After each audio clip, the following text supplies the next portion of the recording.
I'm just picking that rough number of countries in the world. It's give or take 10 or 15, who knows. Maths get redrawn there. No, but so, I think, do we want one global government? And if we pick one global government and we pick one rule, one health system for the world, is that going to work better than this? Yeah. So, I think what's nice about, people say we don't have democracies, but we do, in a way, have leaders here who are making decisions for the people in this country. And that's all that a government does in my country, And I don't necessarily, especially on Smashi business and the mindset that we try and, the stories that we try and cover, I think what we just want is respect for the emerging market, the region here, and that people are building for here and are doing well here. And, a lot of respect for the British Empire and what is and what was. And I wouldn't want London per se to be diminished as a financial capital of the world. It's a fantastic place. Yeah, and I definitely agree with you. I feel that his comment does have some unconscious bias in it because, he's Khalaf al-Habtoor. Is he frequenting the same places that, normal middle-class families are frequenting? Yeah, look, fair.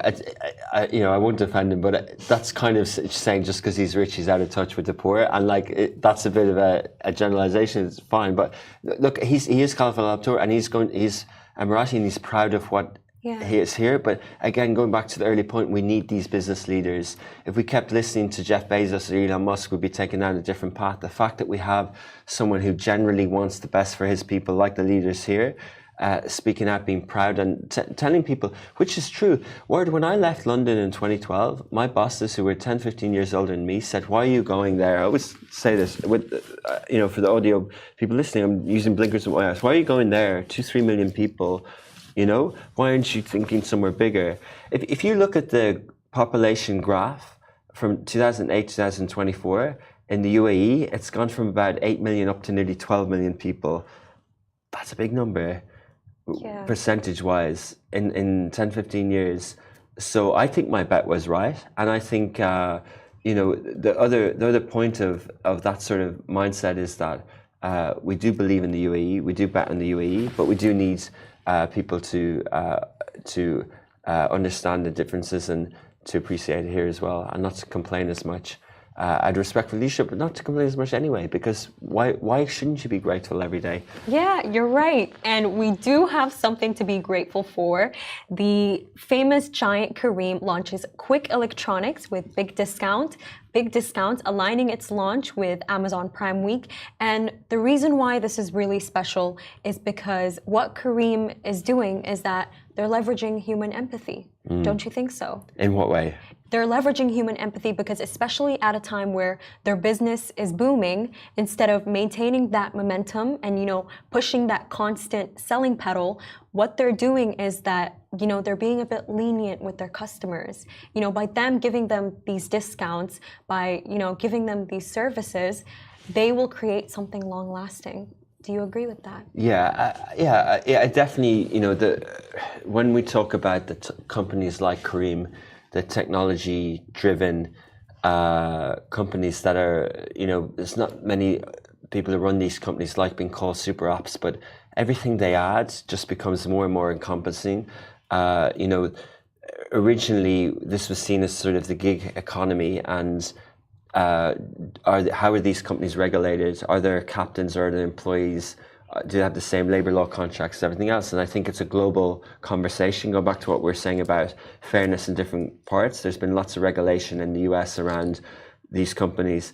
When it's here, it's seen as a UAE situation in terms of the labor force, what MORI, the Ministry of Human Resources and Labour, what they manage. It's seen as their responsibility to make sure that there's empathy for the captains and on that side of things. So in terms of empathy for their customer, yeah, look, I think it's a business decision, right? Because if they, Careem have moved into other areas. And I love how after the Uber acquisition, Uber shut down Uber Eats and Careem became the company that we knew to do many other things. They do quick delivery. We can send boxes, right? 7-8 years ago, I remember being in Astrolabs, or 9 years ago in JLT when we were starting Love in Dubai. And at the time, the word on the street was Fetcher. that they were going to do the box delivery, and now Careem does it, and that company I don't think exists, or maybe it's more B2B now. But so everyone uses the multifaceted, and it was said that only Asia has apps that are super apps, and in the US it's a little bit more streamlined. But now we're getting that Careem part, and now we'll be sending money. I knew they made a play into fintech, and now they're going into this retail space. There's two trends here, Ward. There's the quick, the 15-minute type delivery thing. Noon on their website have Noon Minutes. Yeah. And then this one now is the retail part. And each of these supply chain have different challenges to them, right? So for groceries, there's challenges of, the store where the groceries come from are a certain type of a store. The store where electronics come from, it's another type of a store. So this quick commerce is two things. It's getting things to people faster. People hate friction, people love utility and speed. And it's also moving into probably the noon Amazon electronics 15 minutes thing. So it's a fascinating move, it's a fascinating thing. I think watch this space in the region. Definitely there was a $500 million buyout between Etisalat and Careem to kind of bring some of that control back to Careem, away from the transport area of smart mobility of Uber, and now Careem can be this super app for the region. The other one really to look out for is Noon. I don't think Noon's story has been fully documented properly, but initially Hamad Al-Abrar put $1 billion into that to take on Amazon, and then in 2021 PIF in Saudi bought 50% of that company. It wasn't a minority investment, it was a chunky investment. So instead of building their own e-commerce speedy thing to take on Amazon, like this whole encompassing e-commerce platform, they made a bet with Hamad Al-Abrar, and they both injected another $1 billion each.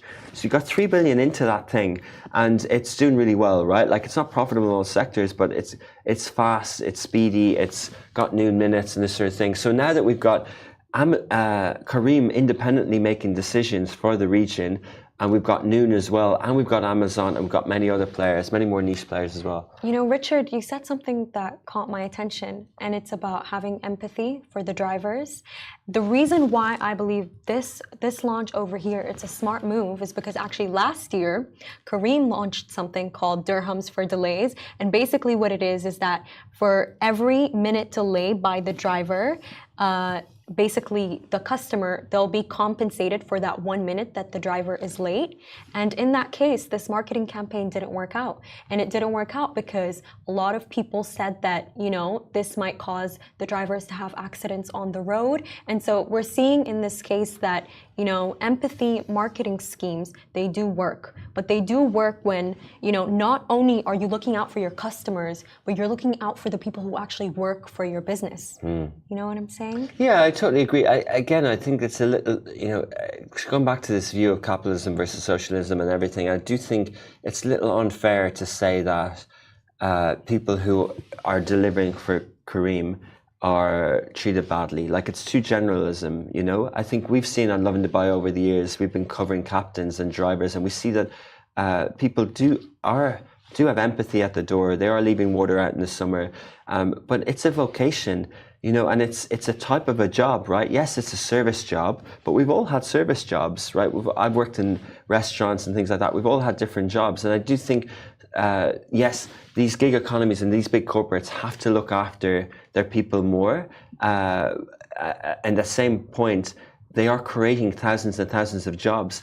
One of the reasons, Ward, that we set up Smashi originally is inspired by people who work for the types of Careem. I was working in social media agencies and going to places like Amman in Jordan or Erbil in Iraq, and I would see people doing second jobs, Careem captains, providing food on their table for their family, right, in the evening after work. So why is that a bad thing? Yes, sure, they could pay them more, but at the same time, they need to make more money as well, and the unit economics needs to work, right? But if you're looking at unemployment rates across the region decreasing and more people getting vocation, this is great. Like, outside of the Gulf, and not all the economies in the Gulf are doing well, but outside of the Gulf, we've got big populous nations with currency issues, with CPI issues, with inflation issues. And the more people that have jobs whether it's Kareem jobs or not, is good. So if we criticize, the big tech companies that are creating lots of jobs, and that people can argue saying, well, are they taking away, when you were talking about the post office earlier, I was thinking of email and technology can replace, but ultimately you look at the number of labor that work for the likes of Kareem and the likes of Noon and these companies. It is providing more jobs, and yes, we do want the type of job profile to be higher, but a job is a job, right? In Saudi they've got great 2030 agendas, and in the UAE they do as well, but one of the agendas in Saudi is, especially in our space, in the media space, is to have those quality jobs. There's an Ignite program, and the agenda specifically is, okay, we're going to have 1 million new jobs created in the hospitality sector through the Saudi tourism initiatives and Red Sea Global, and young Saudis who are going to go through hospitality courses, and they're going to do tourism. Like if you go to Al Ula, you're brought around these UNESCO World Heritage Sites by young Saudis tour guides, right? So these are vocations. And then there's another level of job, which is higher pay. It's more intellectual in terms of you're working with software and technology and people every day, and it's less service, but there's still a degree of service in it. The jobs that we provide in media are perceived to be higher than a Kareem captain job. However, for us, it's still service industry. We're still servicing clients. The work that we're doing, it's still, even at the higher level of some of these companies, it can still be manufacturing. It can still be services as well. And actually another really good relevant example is that during COVID, eBay, they launched an initiative called Up and Running. And basically what Up and Running is, what it did is that during COVID, obviously many businesses closed down. According to the Washington Post, more than 100,000 small businesses closed down in the US.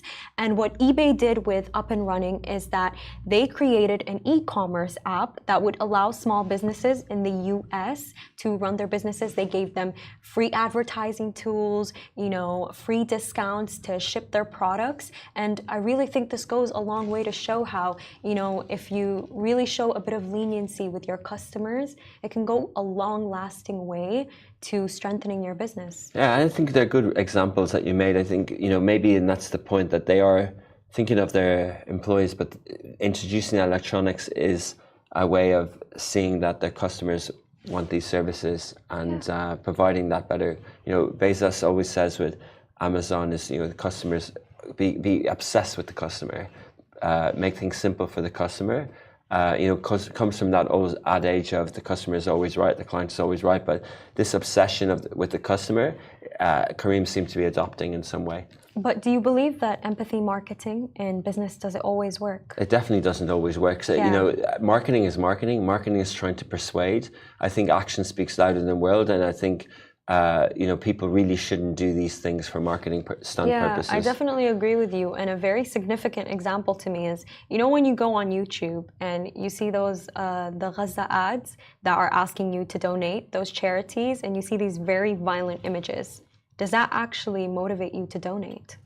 It depends how one perceives causes and one perceives one's knowledge about charities and the impact that they can do.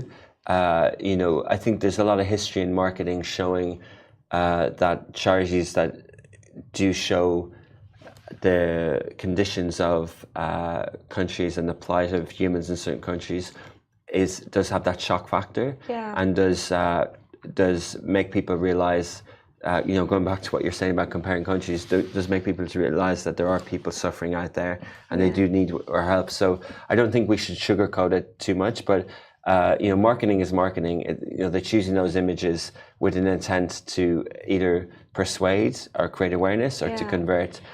But that shocking effect, it doesn't always work. Like, for example, there is this new marketing scheme that was employed, social swipe. And with social swipe, what you basically see is, you see a piece of bread. It's a billboard, the first launched in history. And within this piece of bread, you can swipe your card and then immediately it will show you this film sequence. So for example, a family in Peru, and the visuals that it uses, you know, they're very calm, they're very serene. Like you see a very fresh loaf of bread, you see a very happy family in Peru. And actually people have been investing into this initiative. And I think it's because of the fact that the marketing that they use, yes, you know, it's getting their empathy. They're showing them a loaf of bread, you know, but they're showing them images that aren't violent. Yeah. And, you know, now moving on to the last topic. Yeah. Dar Global, the real estate giant, has launched the iconic Trump Tower in Dubai. Yeah. The Trump Organization. Yeah, fascinating word. The timing of all this, it's just fascinating. Yeah. It's like, it's Trump 2.0, isn't it? He's on Truth Social, but the whole, we're heading into 4 more years. Let's see, you know, 8 years ago when Trump came, his first foreign visit was to Saudi Arabia. It was at the time when we weren't used to Trump development properties in the region. They launched the Trump golf course in Dubai, and since then we've heard other announcements. So Donald Trump Jr. has been on Emirates' first class flight over to Oman a few weeks ago to announce the project there with a local initiative, and Dar Global announced the Trump Tower in Jeddah a few weeks ago, and hot on the heels of that, we're now getting it in Dubai. This is amazing. I mean, look, first of all, this city can attract anything, and the towers that they build here, those hospitality, hotels, multifunctional, gyms, retail, residence, you know, the buildings and the construction is incredible here. And you know, in New York, Manhattan was built on this, and that's why Trump Tower is in Manhattan. On what side? I think what the fascinating part of this is the branding related to your politics, related to America, related to. But I think on some level, we need to distance and President-elect with a global. You know, global construction and, you know, what's the word? A global brand that's related to the hospitality sector with hotels and towers and buildings, real estate company. So first of all, if we differentiate those, then we have to say, okay, what's the role of a global brand in the region when we've got so many of our own good developers? Yeah. And the view of capitalism, the view of economics and the view of the world is let everyone compete. Let everyone come in and see how good they have to offer. But, you know, even more interestingly than this coincidental event, it's amazing because if you guys take a look at Smashi Business a while ago, we posed the question of, you know, will the attempted assassination of Trump affect Middle Eastern deals for like security reasons? That was one of your good opinion pieces earlier in the week, Ward, yeah. And we can clearly see that it didn't do that. If anything, it motivated the Middle East to have partnerships with Trump because they saw his assassination as a show of strength, as a show of defiance. Yeah. You know? Yeah, definitely. And the you know, the media narrative around the assassination attempt, and you know, let's be respectful for the incident that happened. People did die at that event last Saturday or last weekend. So it's very tragic that's happened, and politics in the US does seem at a heated level at the moment. You know, looking at Dar Global and Waleed Shahabi, who has been our guest every Wednesday on the show, who's the founder of a property app, Keeper. He educated me and our audience a little bit, I hope, about the decisions that Dar Global is making now, from construction to being a brand itself, and the partnership choices. We've seen the Swajanis with Damak partnering with Trump in the past. The 18 golf course. Yes, exactly, and that almost for the layperson felt like Hussein Sujani was Trump's partner in the UAE. So everywhere else where the Trump group was launching in Oman and Saudi, it's not necessarily where the Damak group is. But now for Dar Global to enter Dubai with Trump, but who already had a partner here, is interesting, right? We've seen Aldar, who kindly invited us to the NBA basketball in Abu Dhabi this week. Aldar is seen as an Abu Dhabi real estate firm. They announced a big development in Dubai recently. So Dubai has already been competitive enough, but rather than us talking about brands from Dubai going into the region, what we're seeing is brands from Saudi and Abu Dhabi are coming into Dubai as well with new projects. And I often hear, even in our sector, people say, "Is the UAE saturated? Is it oversaturated?" No, it's not, right? Is New York, is Manhattan oversaturated? I was walking through downtown recently with my wife, and we saw the Benghazi development going up. And I described, it was on a plot of land that hadn't been developed before, and it's going to be a super tower, and it's amazing looking. And what I described was, in Dubai, these towers crop up in new plots of land. In Manhattan, you have to knock down something that was built in the 40s, 50s, 60s, and 70s, and then you build something even better. So until Dubai gets to that stage, but that will be it'll never stop, is my point. The Trump Towers will always come. Yeah. It won't ever be saturated. We had a tour, bit of an exclusive here on the show, but we had a tour yesterday of a new development, a massive development in the Westin complex hotel. They've knocked down 3 old F&B outlets to create a 20,000 something square foot golf experience called 5 Iron. It's a franchise from the US. This has got, I won't do all the numbers, I won't do it all justice because I'll wait for the reveal to come out. But basically, it's basically an indoor golfing simulation experience. And golfers were fascinated that the UAE is such an indoor place for many months of the year that they didn't have one of these. And they've already got 17 or 8 of them in the US. There's another brand in the UK called Pitch. And now it's launching here. And some people might say, well, why launch it? You won't have the demand. But there is the demand. If you build value, I'll never forget when we were building these studios, a restaurateur in Dubai of X Group, so of Tom and Serge, Tom Arnold, who recently was recognized at the Michelin Awards for opening of the year with the Guild in that stunning building in DIFC, the IC, what's it called? The IC Brookfield building. The Guild is a stunning restaurant, and I loved it. It's amazing, right? You've seen it recently. Recently, right? So he was building that. I remember seeing a tour of it, and we would talk when we were doing construction here, and is it worth it? Is it worth doing the fit out? Is it worth doing the investment? And his view of, if you're creating value, if you're putting something in place that's value, it's always worth it for the customer. Going back to your empathy points and doing what's right for the customer. So I think that is the bottom line here on these developments. And partnerships are always a good thing. Don't underestimate partnerships. Going back to the first point of business at the start, if you've got a grow the pie mindset, if you've got abundant mindsets, you do think of partnerships. You don't think of zero-sum game. You don't think of killing your competitors. You think of adding to it.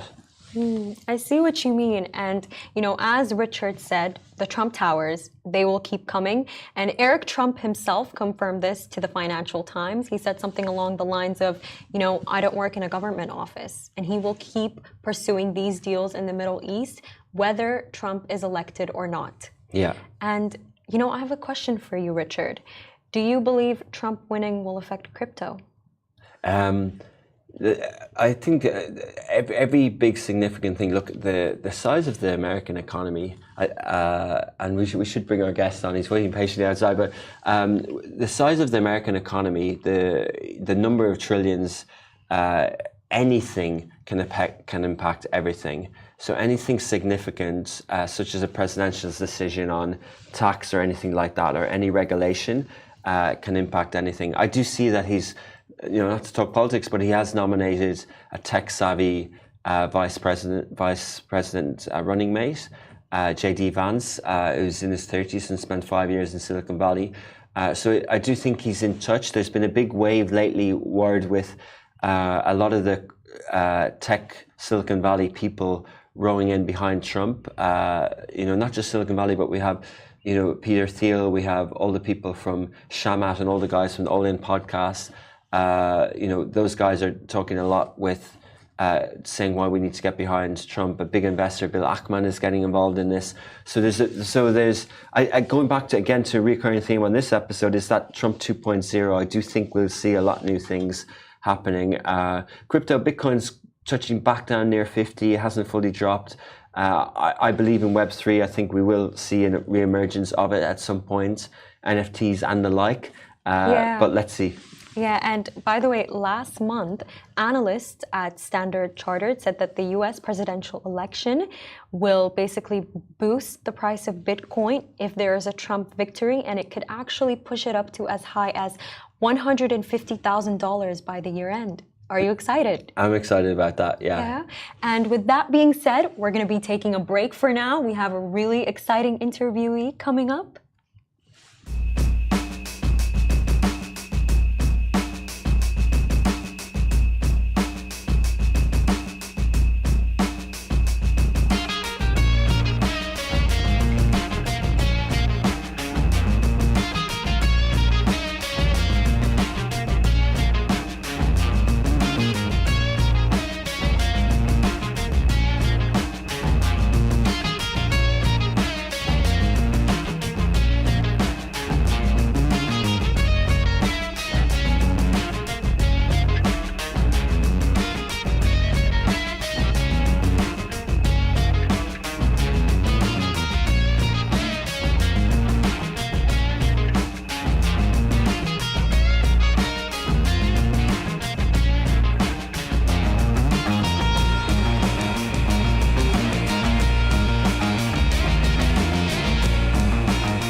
Welcome back. Ward here with you again, Richard. And Ward, we're joined by Yusuf Omar. He's a multi-award winning journalist and co-founder of #OurStories. Yusuf is former CNN senior social media reporter on Snapchat and the former mobile editor of the Hindustan Times, which you'll tell us about, where he empowered 750 journalists to tell stories with their phones. In 2010, he has covered many events since 2010, including the Syrian civil war with Justice Phone. In 2018, he co-founded, as I mentioned, #OurStories, turning communities in over 40 countries to tell their stories on social media. Yusuf, welcome to the show. Good to be here. Thank you so much for having me. It's always great to be in Dubai, and I've always wanted to meet the team here at Lovin, and yeah, I'm so impressed by everything you guys do, really. And I've also heard you speak many times and seen your stuff on social media. You're an innovator, you're a storyteller. How did you get into it? Thank you so much. You know, I had a middle class lack of direction, had a marketing degree, and then actually rocked up in Times Square, New York City, looking up at these big billboards. And I saw like a billboard of a guy in like tighty whitey underwear. And in that moment, I flicked. I was like, I don't want to be a marketer anymore. I don't really want to sell people things that they don't need, but I'm still a storyteller. I ended up getting a scholarship to do journalism in South Africa, and I fell in love with it. It was like a hand in a glove. I was like, what? You actually get paid to travel around the world and talk to people. That's a job. And they're like, yeah, it's a job. Oh, that's so cool. I wanted to be a foreign correspondent, though. I wanted to tell stories of wars and natural disasters. And when I asked all the various news organizations, they weren't as cool as you, right? They were these like old lame bosses, and they were like, no, you're too young. You don't have enough experience. So I basically gave the industry a middle finger. And in 2010, I started hitchhiking, catching rides from South Africa all the way to Syria, traveled 12,000 kilometers. And that was the beginning of a journalism adventure. I ended up in Congo in 2012 when an ammunition depot exploded. I ended up in Syria in 2014. I was in Egypt during the first Arab Spring. Went through many different jobs in newspapers and radio and television, but eventually ended up at CNN International in London. That's a pretty impressive journey. You know, speaking about you being a foreign correspondent, I want to know about your journey from being a foreign correspondent with just your phone to co-founding #OurStories. Yeah, really exciting. That. Well, we rebranded. We're now called Seen TV because we're all about making communities feel seen.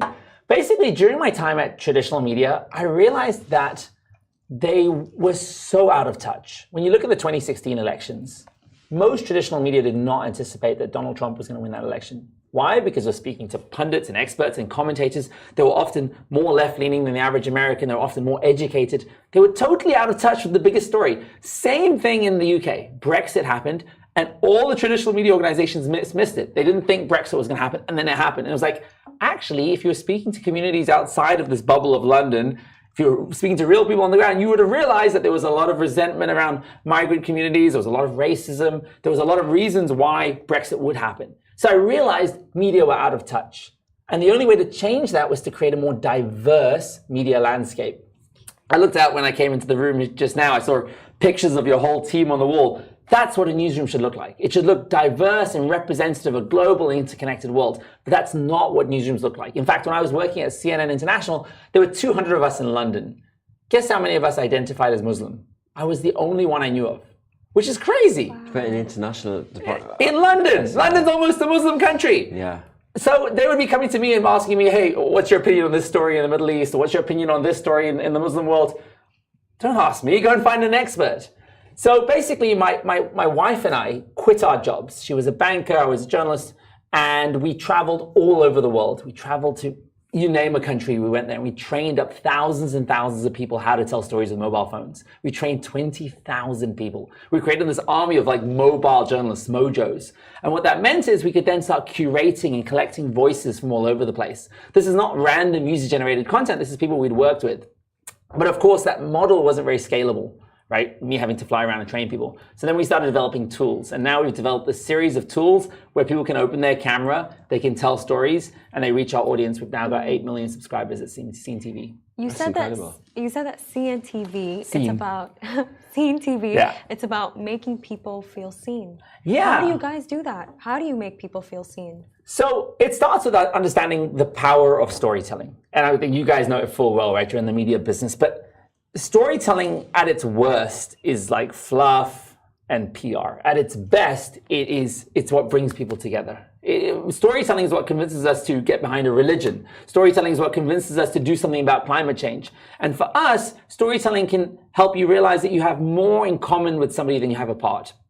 So for example, we've done over 500 videos from Gaza post October 7th. And we did many videos before October 7th as well. Those videos hopefully create a connection with individuals on the ground. You can meet a young man and say, oh, wow, he's just like me. He used to watch Netflix and have a PlayStation. And through no fault of this person's life, their circumstances have led them to the position that they're in, that they're a refugee today. So that's where I believe storytelling can bring people together and create a more empathetic and understanding world. Mm. See, Yusuf, you seem very well-spoken. So I really have to ask, how did the CNN and the Hindu Times shape your journey? How did it empower you to become a journalist, a better journalist than you ever thought you'd be? In so many different ways. At different points in your career, and sometimes when you're young, you don't really realize what you're learning until afterwards. But in retrospect, you've learned a lot. Working in television for 5 years and in newspapers taught me to write and to be a storyteller. Working at the Hindustan Times, and that was in South Africa, by the way, working at the Hindustan Times in India taught me scale. It taught me the idea that, like, for example, my job there was to train 750 journalists in one newsroom. Imagine one newsroom had 750 journalists. Well, the brand, how to tell stories with phones and scale. And I also learned a lot about fragmentation of devices. If I have to ask us what phones we have one of 2 or 3 types of phones. We had 70 different types of phones in the newsroom, ranging from like $5 phones to like $1,000 phones. So India taught me scale. CNN taught me monetization. They are a digital media brand that one of the few that have successfully monetized. And I was specifically working on Snapchat there. I was publishing on Snapchat. So I was starting to get a sense, okay, there's money here. We can monetize. And that's, I suppose, like a follow-up question is, well, how the hell do we monetize? How do we make money? And one of the ways we do that is programmatic advertising. So we will create content, we'll publish it on Facebook and Snapchat, and we'll earn revenue from that. And it's incredibly lucrative. We've done $9 million on revenue just on Snapchat alone with these kinds of selfie videos from around the world. Incredible. Interesting about journalism, because you studied journalism, you worked in legacy media brands, and then you've trained lots of journalists.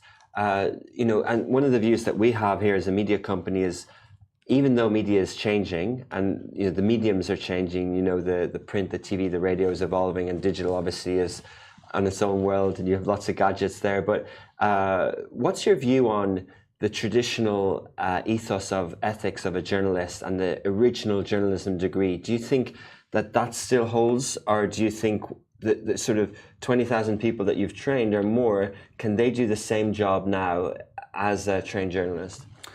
Sometimes people think when we get into the space of user-generated content that it is a threat to, democratic values around the world, and it propagates false information and fake news.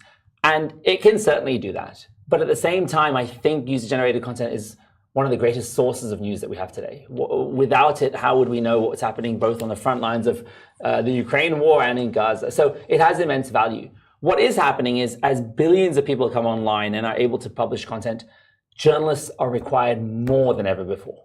And especially with this floodgate opening of generative AI, which makes it even more confusing. We need brilliant journalists who can separate fact from fiction, who can identify powerful voices from the noise. And I think people have to think, oh, well, if you're publishing on TikTok or Snapchat, then are the standards different? No. Whether you are publishing on Snapchat, you should be willing to put that on the front page of any newspaper around the world. You should be willing to put it on any billboard around the world. And to be honest, you're just as liable, right? If you defame somebody or do something that's factually accurate, you're just as likely to be sued. So the ethics of journalism remain the same. Do I think you need a journalism degree to be a journalist? No. Actually, some of the best journalists I know, including my co-founder and wife, Sumaya Omar, she never went to journalism school. She was a banker. She's a much better journalist than I am. Being a good journalist is about being determined to be diligent and factually accurate. Being the one person in the room that can slow down the process. Say, hey guys, sorry, I know we're about to publish, but I've got an issue with this. Being brave. Not being first, but getting it right. Do you think journalism should hold people to account, or is that the job of the law? Oh, I think journalism should absolutely hold people to account. I think it is the watchdog on society. There's a direct correlation between countries that have a lack of corruption and have a free press. You covered the Syrian civil war. A question that we have for you is, do you have any memorable moments from that? The Syrian civil war was the singular worst thing that I've ever seen. I was very young. I was smuggled into the country. I was literally I was traveling with a group called the Gift of the Givers. It was an NGO, and we were put in these like metal drums, which were used for fuel, and pulled across a river. And we spent about 2 weeks building a hospital in a place called Darkush in Idlib. And it was supposed to be safe, but from the first day that we got there, a rocket came and smashed the top of a mountain that was supposed to be protecting us. And the things I saw there, one can't unsee.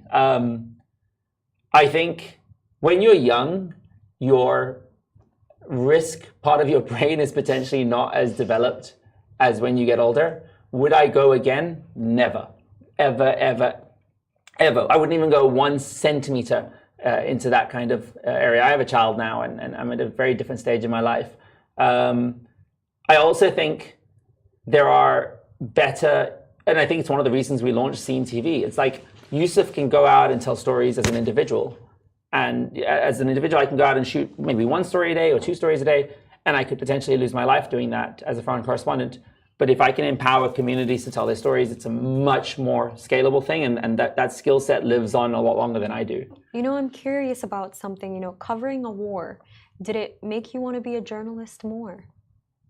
Yeah, at the time, I think you'll be surprised. Like we'd go to bed at night and you'd hear like artillery and mortar landing, sometimes just a few hundred meters away from us. And it got really serious. The guy whose house I was staying at in Syria died. And I remember like frequently calling my wife and saying, you know, I just got married. I was like, this could be the night. I have no idea. I'm a terrible husband. A good husband should just be like, everything's fine. Don't worry. But she could see it because I was doing these live broadcasts on television. At the time, the adrenaline gets you. You're in the spirit of things are moving in action, and it almost doesn't feel real. When you see incredibly traumatic things, at least for me in my brain, it didn't feel real. Going home is when you start to process it. Going home is when I used to get severe nightmares. I used to, you know, wake up and think my legs had been amputated. And I think now, in 2024, there's much more of an appreciation for mental health and therapy and trauma counseling. But back then, if you wanted to maintain that role in a newsroom, if you wanted to be that foreign correspondent, you almost didn't feel comfortable to show that vulnerability or weakness. So you just kind of got on with it. You just got home and moved on to the next one. You just had to say yes. Yeah, you just didn't even take the time to process it. Other than sort of, this is kind of a long-winded question, but other than the macro themes of proximity, racism, personal interests or agendas or geopolitics, why do you think there's a disparity in why some events get covered over others? You know, I was in the region then, and the Western world did talk about the Arab Spring on Twitter, and there was, and Syria crisis, there were things, there wasn't enough, right? I've read some books on Syria since, insane. and I'm shocked what happened then, and we're told that it was covered on social media. It wasn't, to the degree of what went on. And now with the genocide that's taking place in Gaza, we're seeing more, but more to a degree that's shocking for some people, and some of it is shadow banned. But there's definitely more. We've 2 journalists in Gaza since last summer, and we've covered a lot more, and we launched Love in Khartoum a year and a half ago than we've covered there. And I'm just wondering, why do you, apart from the obvious reasons, are there any other reasons why one situation is covered more than others? It makes me sick, to be honest. And the idea that not all lives are equal. And you see it very clearly when you work in traditional media organizations. There'll be a landslide that kills 200 people in Ethiopia, but we'll be covering a listeriosis outbreak in the US. I think part of it comes, at least in this part of the world, from the demonization that the Arab world has experienced over the last 50 years. Yeah. They have primarily framed, I say this, Western media primarily framed Arabs through the prism of security and counterterrorism. So you lose empathy. We have dehumanized people of color and the loss of their lives. People were in Europe devastated by Ukraine. They had the most fundraising. They had world record fundraisings take place over 24-hour and 48-hour periods. We saw people book empty Airbnbs just so they could support people in Ukraine. Why? You even heard it, that the journalists were vocally racist in their coverage. They said, these are not some people in Afghanistan. These are blonde-haired, blue-eyed. They look like me or you. It's almost like they're not expected to be at war, and people that look like us are expected to be at war. And it's this framing that's being built. And so that's more from the media choices. Yeah, but over a long period of time, that has dehumanized the Arab part of the world. So their casualties are insignificant, and also positioning us as, and the Middle East is like, always having been refugees. There is no backstory. They're just this mass of people. One of the original missions of Facebook was to make the world more open and connected. Yes. In the timeline along with your career and what you've done as well. And social media, has pros and cons necessarily, but we would say, hey, the headline that the media chooses are the algorithms now that pushes videos higher, but there's a third player here, and the third player is the person receiving. And sometimes some stories catch the imagination more than others, even if the algorithm is shoving something, even if sometimes like you're saying about Brexit, sometimes people decide what's important. And I do think some of the what's happening now, and we've seen it in campuses, we've seen it in the UK, I do think that the world is being more empathetic to, we talk about, I don't think we really talk about Islamophobia enough, but I do think the world is waking up to the fact that, because 10, 15 years ago, I don't think they cared as much, and I think maybe they care a little bit more now as well. There's a seismic shift taking place, and it's incredibly exciting. And over the long run, the world is getting better, right? All indices move in the right direction. There's little blips in the system, but we're moving the right way. And specifically around like perception, if you look at the recent Pew study that was down, they found that Gen Zs and millennials are actually sympathetic to the Palestinian cause. It really is our parents' generation and those that are older that are still maintaining very Zionist ideologies. So yeah, there's 1,000,000% change taking place. With regards to content, I actually switched the word algorithm with audience, because often we often as media companies we're like, the algorithm's doing this, the algorithm's doing that. What is algorithms doing other than serving audiences to try and get them to watch for as long as possible? What do we have to do? We have to pivot as quickly as possible, and we just have to work harder too. I think if we approach these heavy subjects like Sudan, like Palestine, from a position of like purely, oh, this is so sad, this is so bad, people are going to stop watching. There's almost like a sense of rubble fatigue at this stage, right? There's only so much trauma that you can watch. But if you can go into Rafah and find the story of the Isaac Newton of Rafah, it's a story we did about this kid that was, creating these little wind turbines so he could create electricity. That then flips the narrative. It comes from a position of like awe and inspiration. And I think there's a moment right now where a lot of the world is celebrating Arab culture, right? The flags are all over the world. The kafir is all over the world. Like Arab culture and Palestinian culture is becoming like this cultural global icon. I just came from London. I saw more Palestinian flags than I saw British flags.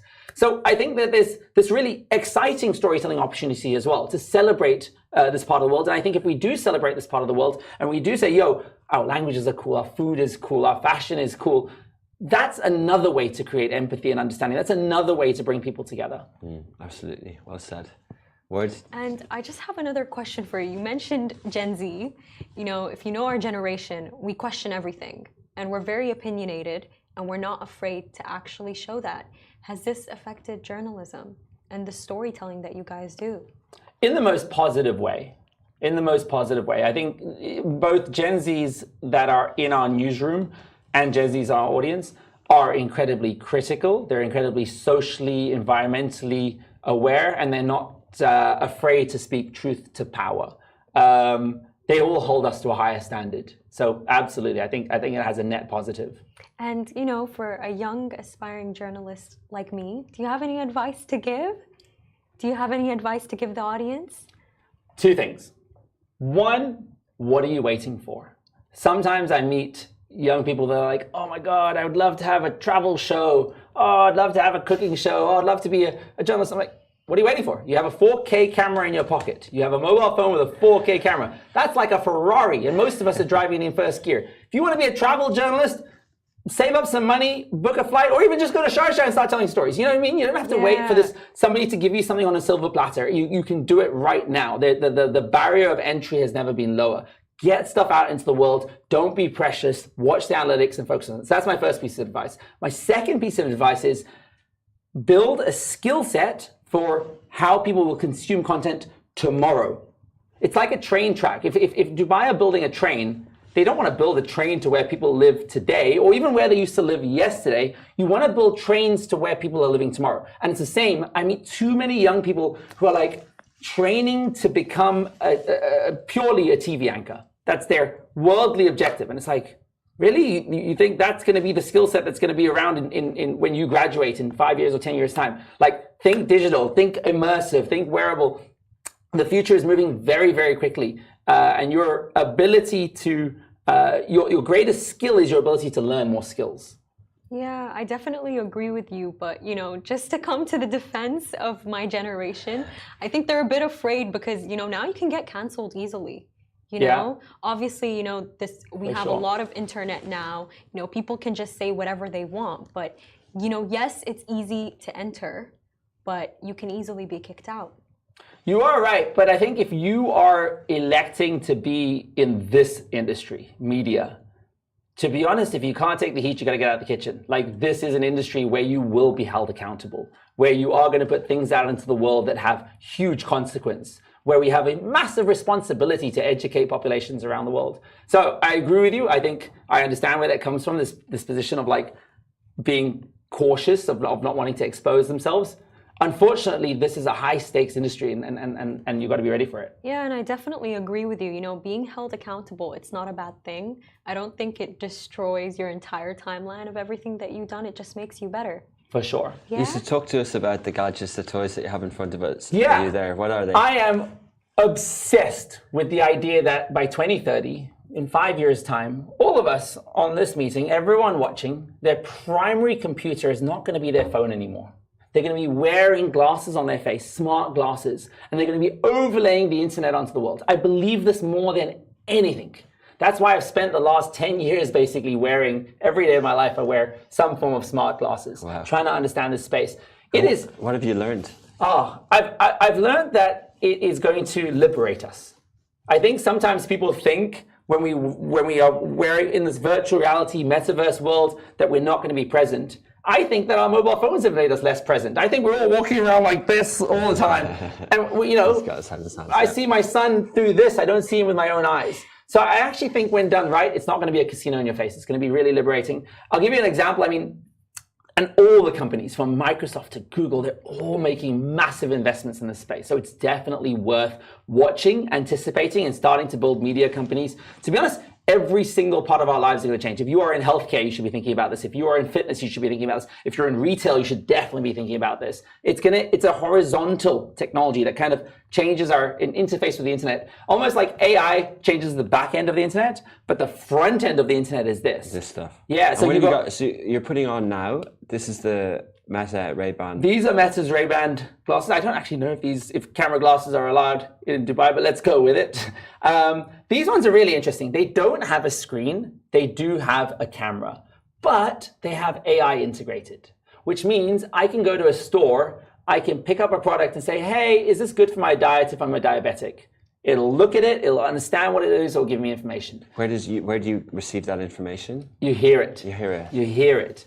I could pick up jeans and say, hey, can I get this cheaper on Noon? It'll search, it'll give me that information. Oh, wow. So the camera is becoming the primary input to technology. Where's it getting the information from? It's using the camera to scan the object. Googling it or yeah, it's cross-referencing that image across the internet and trying to understand what's in it. But does it tell you that there's a partnership with Bing or Google, or we don't really know? This is Meta say they're building their own AI model. Yeah, okay. I think it's called Llama. Yeah, this one. Yeah, I mean, welcome to try it on. And if you say, "Hey Meta, what's the weather today in Dubai?" It should tell you. Oh, it made a noise. Yeah. Okay. Hey Meta, what's the weather today in Dubai like? I hope it can process that beautiful accent. Okay, let's wait to hear it come back. So that's really interesting because it's a camera-based input technology. What I learned from that device is that a lot of my interactions with the internet don't actually require a screen. When I'm like, hey, what time does my local coffee shop close? I don't need a screen. I just need to hear it. It's kind of like Siri, right? When I say, hey, call my wife, again, I don't need a screen for that. The other thing I really like about those ones, and I'm not sponsored for this, by the way, it's just my opinion. I'll tell you the things I don't like too. The thing I really like about that is when I'm on a WhatsApp call, I can switch the camera to the glasses. So I'm carrying my kid, my parents can watch me carrying my kid live. It live streams my perspective on a WhatsApp call. And that integration into WhatsApp, Instagram, Messenger is super valuable. Wow. Also, I'm a mad AirPods wearer. Like I wear AirPods all the time. Because it has speakers, I don't have to worry about earphones anymore. So I think that also helps with utility. So that's kind of like like level one. And I think you're going to start to see over the next 2 to 3 years more companies playing in the space and more people starting to rush smart glasses. Obviously, sometimes people are nervous. There's a camera around. Are you filming me? Are you not filming me? I think it's really important to have, you guys can see like a little flashing light over there. It's really important for that to exist, for people to know when they're being captured or filmed. The next level up from that is like this. This is the Snapchat Spectacles. And believe it or not, this is not for sale. It's just a developer device. They've changed a lot. Yeah, they're different to the original Spectacles. Yeah, there's only a handful of these in the world. I don't know of any in Dubai at the moment. This is a computer on your face. I am looking at you, but I have information overlaid onto my world. And we've done some... What information? Oh, so for example, I'm Muslim, okay? I was born and raised Muslim. I don't speak any Arabic, which means every time I pray Salah, I don't actually know what I'm saying. I know! It's terrible! But it's amazing. I'm guessing that this helps you with it. I'll show you. Yes, exactly. So try these on, and I will... You're welcome to rock those. So the first product I created in here was actually so I could see the Quran in English, because it would improve my life. So I'm going to play that for you now. So now I see the Quran in English while I'm praying. And maybe there's going to be some ustad that's going to tell me, hey, I don't know if that's okay.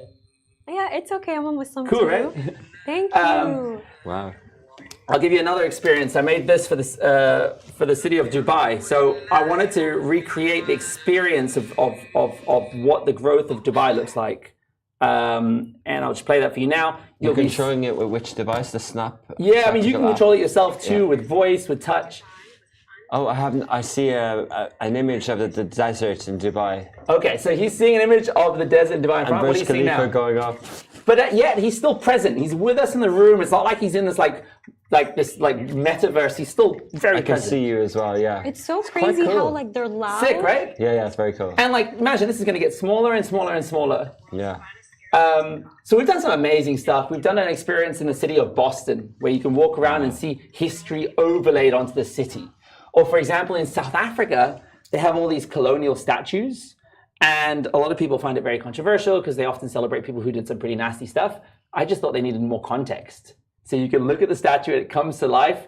And then the general's like, I was a fantastic man. And the horse is like, no, you weren't, you're a racist. And they debate his legacy. When my wife was pregnant, we were able to overlay the baby's development onto her body so we could see it week by week. Okay. This is what we're talking about. We're talking about the idea of the internet overlaid onto our physical world. And that's exciting. That's the ability to see directions to the local masjid. That's the ability to like go to a wedding and know the person's name before they come up to you. Yeah. People think about a dystopian future. I think it's an amazing one. And then, of course, this is the Vision Pro by Apple, right? And I think when Apple are making investments in the space, people start to pay attention. And I am now, even though it looked like I'm in a different world, I'm looking at you right now. I'm very, very present. And it's basically my entire iPhone. I can see my photos. I can see my keynotes, my emails. I can see my laptop screen when I want to. I can really function productively in this environment. This is an incredible television. I've got like a big cinema screen whenever I want it. This is not perfect. It's still a little bit heavy. The ecosystem hasn't been fully developed, but it's only going to get better from here. Apple are very bullish about spatial computing. They are very bullish that the future iPhone is on the face, and they are really, really investing a lot of money to try and win in that arena. And I think a lot of us should already be thinking about what kind of content are we making in these environments? How are we bringing the city of Dubai to life through these kinds of glasses? Imagine the ability for real estate people, right? They're constantly saying, hey, I'm building this hotel. Now I can see what the hotel's like. I can visualize it. I can walk inside. I can design things together. It really is an incredible future that we're heading into. I think our kids will look back and they won't understand a world where we didn't have information in front of our eyes, just 2 centimeters away from our optical nerve. Wow. I will quote you on that in a decade. Thanks for the demo. It's been inspiring. It's been amazing. Thank you. Trying out these things that haven't been here. It's good inspiration, isn't it? Yeah, How do you feel, Ward? But you guys are already ahead of your time. I mean, you have a VR room right here in the building. So as you were constructing this building and as you were thinking about the future of media, you were front and center of this revolution. Yeah, we're watching, see how it goes, and it is. I think it's inspiring to hear you talk about it because you're one person who's obviously does believe that this will be mass consumer items and in different ways. And It has to happen because the mobile phone sucks. true, yeah, it's been great for so long, but things move so fast. I just feel like it owns too much of our lives. Yeah. We have to I look. We have to stop definitely agree looking with down you. and start looking out again. But when you're looking out, people can't see your eyes, though. But when it gets to this, contact lenses. I agree with you. Bring me back in 10 years. Let's see if I was right. Thank you Fine, so fine. much for coming today. Yusuf. It was really Thank you, lovely thank you, hearing thank you. your Thanks for story. having you on. It's good to be here. Yeah. All right, And guys. Thank you so much for watching Smashi Business Show. Don't forget to check our Smashi Business channel on Instagram. And we'll be releasing a special interview episode with Mohammed Nagati, who's a very successful regional businessman. He was in the studio last night, and that will be going out in their special Sunday interview special this week.